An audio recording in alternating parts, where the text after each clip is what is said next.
All right, we'll get started. Thank you for coming, everybody. We are Mind Neurology. We're a headache and migraine clinic. We have two locations, one in Mequon, Wisconsin, and one in Appleton, Wisconsin. And today, our focus for our wellness workshop is celebrating Balance Awareness Week. And our presenters today are Kari Hart, who's an occupational therapist and has there she is, and she has a few certifications in vestibular therapy and concussion, and then Jensen Pearsen, who's a doctor of physical therapy, and they are part of the NeuroIntegrative Therapy Team. That's who makes that up. Kari's basically in the Mequon location majority of the time, and Jensen's heading up the Fox Valley location, but they do pop back and forth between our two locations. So, all right, so we'll go ahead and talk about what is Balance Awareness Week. So we're kicking it off here on the 13th, but it actually starts Sunday the 15th. So starting on, oh, hey, Sarah. Starting next Sunday, September 15th, is Balance Awareness Week, and that is been deemed that day by the Vestibular Disorders Association. And their goal is to raise awareness and help support research efforts for those who have issues dealing with this invisible illness. And we want to be there to help support that effort as well. So you can learn more going to vestibular.org/BAW. All right, so now I'm going to pass the torch over to Kari to get us started and talking about balance and vestibular disorders. I'm coming. Hi, I'm Kari, as Tracy mentioned before. I am in Mequon Clinic. Quick few things about me that you probably already know, but I do have 4 kids, so they take up a lot of my time. But when they're not with me, I just took up reading as something I haven't done in a long time, so I can now say I'm a reader. Like Reader for fun. a reader for fun. Not just for school. Yeah. I also like to go for runs. Yeah, hang out with friends, sit out in the patio, all the lovely things. Okay, we'll get into it. So balance and vestibular disorders, those balance and vestibular kind of go hand in hand, which most people don't really realize, I guess. So kind of go through what is a vestibular disorder and how would you know if you have one. Some of the things to think about, when you have a vestibular disorder is, something to do with your ears. Is there something going on with your ears? Have you been diagnosed with some kind of peripheral vestibular disorder? Doctors will just call it a peripheral ear disorder or an ear dysfunction. And that's how you know you kind of fit in that category of true vestibular disorder. Now, when balance goes into that, it gets a little hairy because then it goes into this neurological world of all these other things that can happen to someone that isn't a true vestibular disorder patient, but also has balance issues. So on the list here, I have all of these other disorders that might fit the mold or be true vestibular disorders that we may or may not see in the clinic. BPPV, that is very common when people talk about, I have vertigo. That's kind of gonna fit into there if an MD or doctor told you, oh yeah, you have a vertigo. So then go and come see me and I will flip you around and hopefully solve that for you. Vestibular migraine also goes into that. Triple PD, those are all kind of going into the realm of, neurological disorders that might be true vestibular disorders, but are a little bit out of the box, but also fit the mold of having trouble with balance.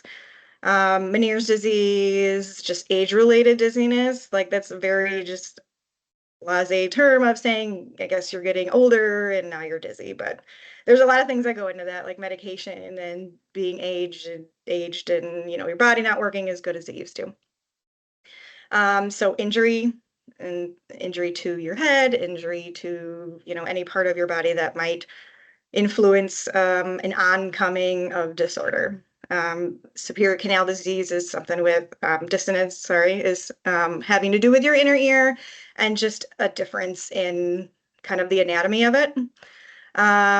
You know, some of these are like neurotoxic things that can come from all other disorders. So it's kind of like a secondary thing.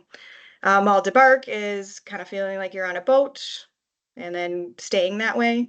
Autoimmune disorders, and did I get them all? I think I got most of them. But yeah, anyway, the point is there's a lot, and a lot of people can be affected by this. It's a big deal. And when you're walking around and stumbling, I had a patient say, yeah, I was in the movie theater and I got out and I couldn't even walk to the car because I sat too close to the theater, and everyone else is like, what's wrong with you?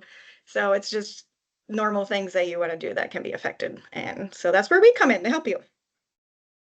Okay, so I'm going to hand the next part over to Jensen, and she's going to take you through all the nitty-gritty of the anatomy and why you might have the problems you do. Thank you, Kari. So I'm Jensen. I guess a little spiel about me. I got my doctorate at Carroll. I'm currently in the midst of becoming vestibular rehab certified. I also like reading, skiing, golfing. A joke that I live out of a suitcase, so I'm always on the go. But yes, let's get down to the nitty gritty fun of how your brain finds that equilibrium. So we use a bunch of different inputs. So visual, obviously what we see, those cues, somatosensory, I say like the bottom of your feet, what you feel if you're touching objects, vestibular, the inner ear, and then that central nervous system kind of brings it all together.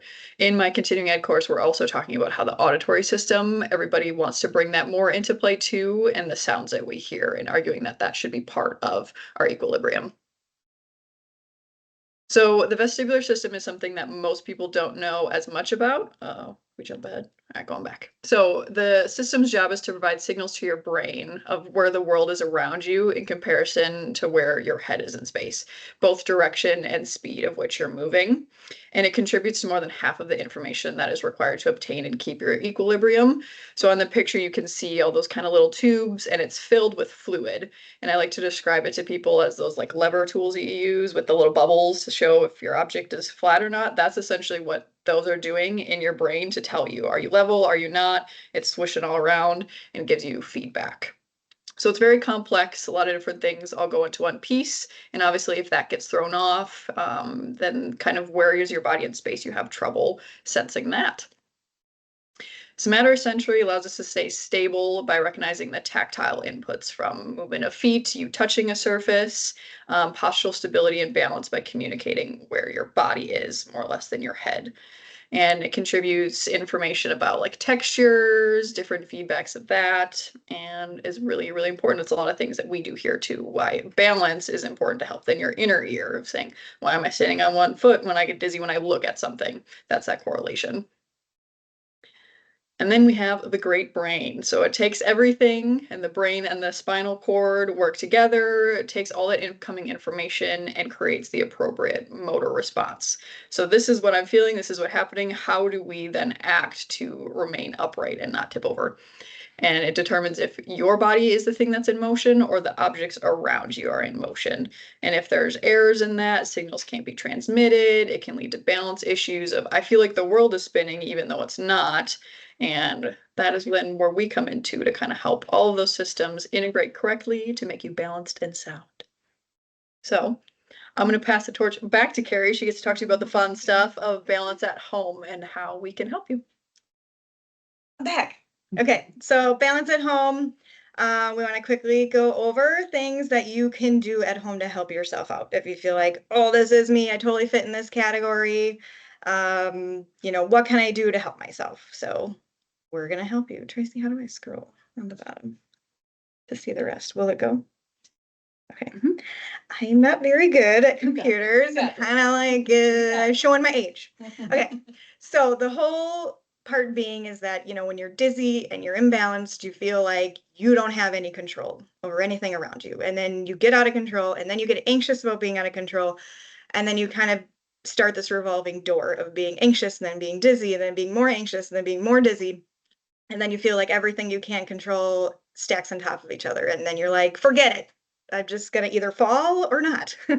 So, but what you can do is take a step back, just not have fear about it. Know that there's something that you can do, and that's controlling the controllable. So look at your space around you. Step one, where are you mainly spending your time? Like, where are you, what do you like to do? Where do you want to go? And then break it down in smaller pieces, manageable pieces, to be less stressful and less anxious, and overall help you achieve in the end. So that's in, managing your environment and making it a safe place for you. Like, is there things in the way? Are you going to trip over this area rug that, you've tripped over 3 times and you're like, and so then now's the time to move it.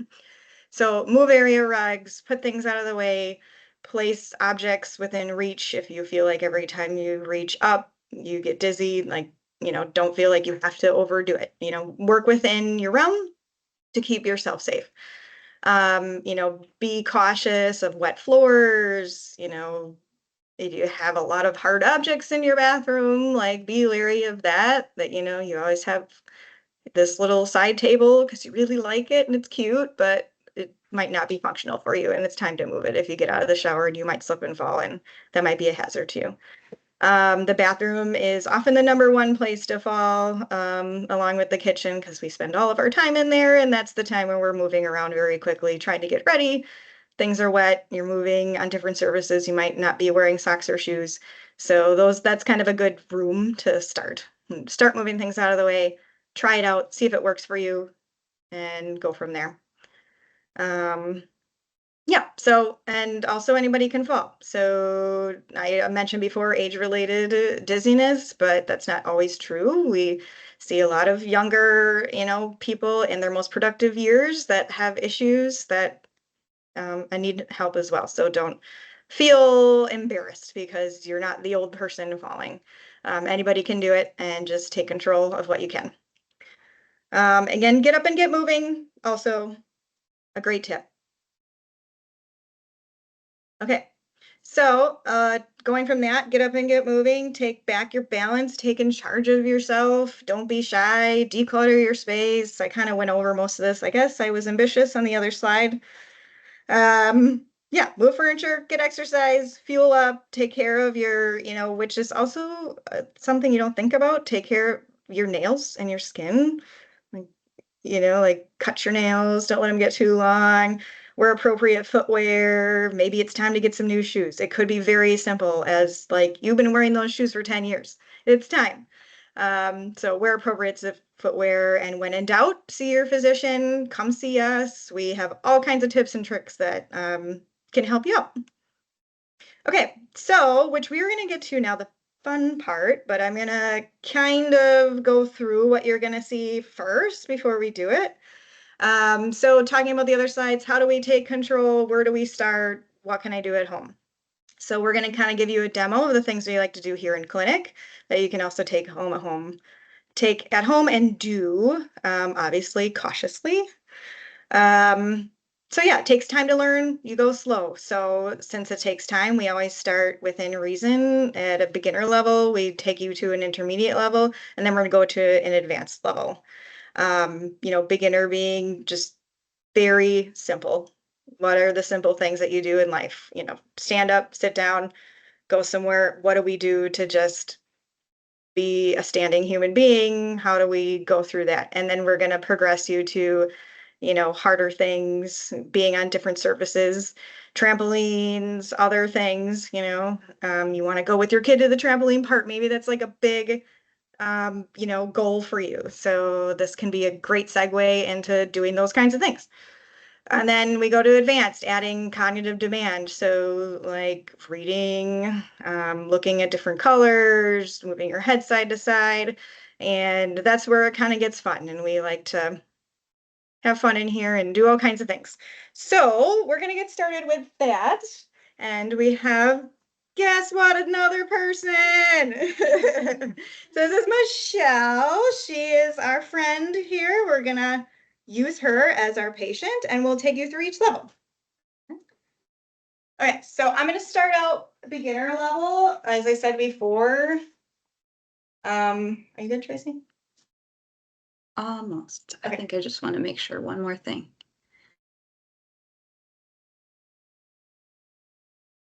All right, you're good to go. Okay, So our Vanna White, beautiful patient here. She is going to run through all the levels for you. We're going to maybe try to challenge her a little bit. So starting out real simple, always be on a flat surface. Don't get crazy and get up on the trampoline right away. That's, know your limits and go from there. So always be flat, have something like this chair to hold on to if you need to. Also be cautious of using a chair because if she tips over, the chair is going to go with her and land on top of her. That's more of a hazard. So I like to recommend using a sink where she can place her hands inside of it. So if she's going to fall backwards, that's not going to come off the side and she can be more stable and safe. Okay, so simple things. So standing normal, she looks great, doing great. So if she wasn't doing great, if this was even hard for her, then you want to make it a little bit easier for yourself by opening your feet, widening yourself wider than hip level, so that you feel like you have more surface area under you to not tip over, catch yourself. If you're reaching for something, you have farther to go before you're gonna start tipping. So then once you've mastered this, great, good for you. Now we're gonna go back to regular and then we can narrow it into a small base of support. So now we take that wide base where you're real safe and we scrunch it and make it a little bit more difficult. So now you're kind of standing, like if you're standing on a tightrope, might feel that way if you are unbalanced. And then you can, play on this. And if you feel like, oh, I'm just not ready to go anywhere else but here, now you can start playing with maybe closing your eyes in this level, But I'm gonna have her open her eyes and then, yep, she's already doing it. So she can come up on her toes, back on her feet, do some weight shifting, move her body a little bit, give her brain some input of, hey, every time I move, I'm so dizzy. So now you're giving your brain kind of that feeling it gets when it's dizzy. And don't be afraid if you start getting dizzy because unfortunately that's kind of what we want. To make you dizzy so that your brain can habituate and learn that it can still do things. You can do hard things. So as she's shifting, now she can even close her eyes while she's shifting. And now she's kind of, woo, where am I? What's going on? So we can master this. We can play with arms. She can do all kinds of things. So, and then once good, I can do this single standage. So now we can play around with putting one foot in front of the other. Or we can have one foot up, and she can do single leg, which I also still have that time forward, jumping around. Also a good drunk test. And we said if it motivates you to do it, I love it. I'm always up for finding any motivation for anybody to do the exercises I want. So single leg, and then she can even close her eyes on single leg. See how she does there? And then I can jog over here, and then jog over here, and she can guess where I am. That's getting into the fun part, but I like to be me. What about the arms? Like moving? Yep, so if she feels like she needs a little bit more base, this might help her, it might hurt her. It just depends if she's tends to drop an arm or not in the middle of it, then she's gonna go one way. Or she might not be able to do that because she has to hold on to this chair here. So there's that. Okay, so let's go into level 2. It does get harder. Ooh. So level 2, we like to play with the different surfaces. So instead of just a firm surface, we are going to throw a little foam pad in here. So I'm going to have her stand. We'll start with just feet together. So you kind of go through the same stances, feet together, but now, like I talked about before, you had the different systems. We're taking away that somatosensory feedback. So she's relying more on her vision and her inner ear, and it makes it a little trickier. Once she feels like, okay, I can do this, we can go like a half, 1 foot in front of the other, make it a little bit more challenging. We can do same thing that Kari was doing on the ground, those shifts back and forth, lifting the toes side to side. Then we can progress to 1 foot all the way in front of the other. We got room, so on and so forth. Yes. So she's struggling. And we always say this is important too for winters in Wisconsin when it's slippery and things and you can't rely on that feedback and you're off balance. How does your body then recorrect? Same thing with walking in sand, walking on grass. These are other important things to help your body figure out where it's in space. And then if she's feeling really ambitious, I have patients even lift one foot up and try and do single leg balance. So we get tricky in here, and that's why we always play like a chair in. And I always tell people if you're practicing this and you need something to hold on to, don't feel like you're not improving your balance. That's just your brain using those extra cues, figuring out how to input them, and you're still gaining balance and you're still doing good. And another way that we really like to challenge our patients then is we use tilt boards. So it's really unstable. So we're going to have her take a step on there. And this could be, nearing into more an advanced stage if you feel like it's kind of on the cusp. You could be real simple with this, and now you're still level 2. But if we're gonna take it again, this could be get real crazy. So you can do the shifts both forward and backwards. So simulating what she was doing on the firm surface, but now we have more of a play in. You can turn the board, go side to side, or she can just find her middle balance. So there's a lot of different things that we can do with these boards too, to really start getting her ready for all dynamic things. Yeah, and these boards are great for Yeah. ankle stability, strengthening your ankles, giving that input down there because your brain is a little confused on what parts of the body want to kick in first to help you with balance. And that's why you're kind of like, whoa. So, there we go. Awesome. And then that kind of segues us into the third level, the really truly advanced level. Yeah, so then from here, we can go, movement.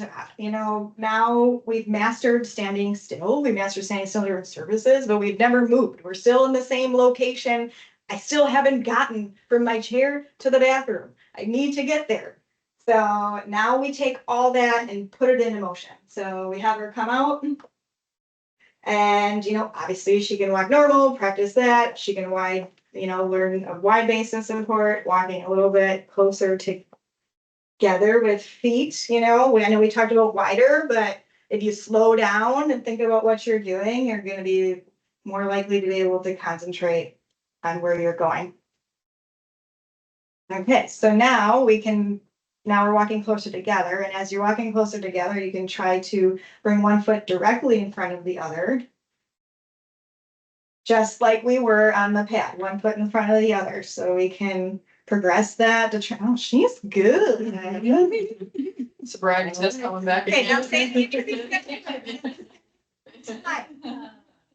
she's like, no, thank you.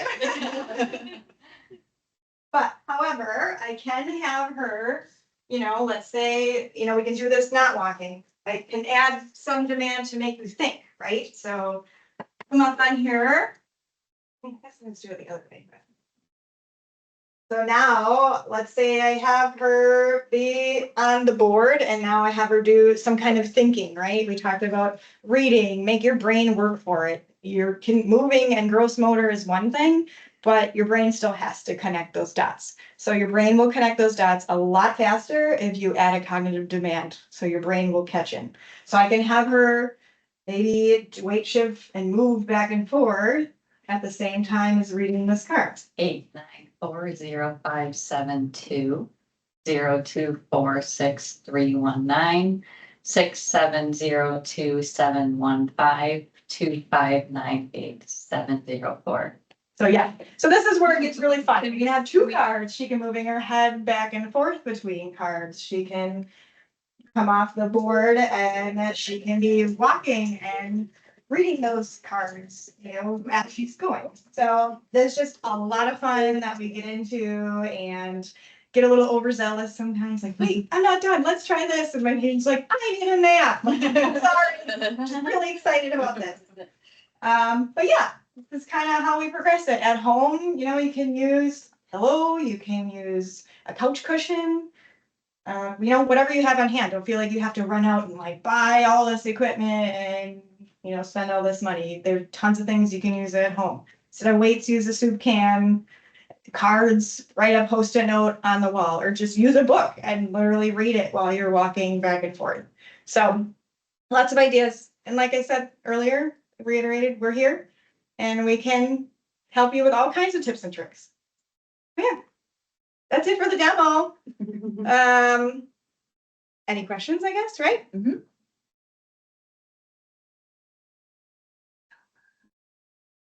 I don't have any questions, but I love your enthusiasm. I'm This is what bringing makes it you the today, I'm best. bringing it. Thanks, Sarah. Krista, did you have any questions?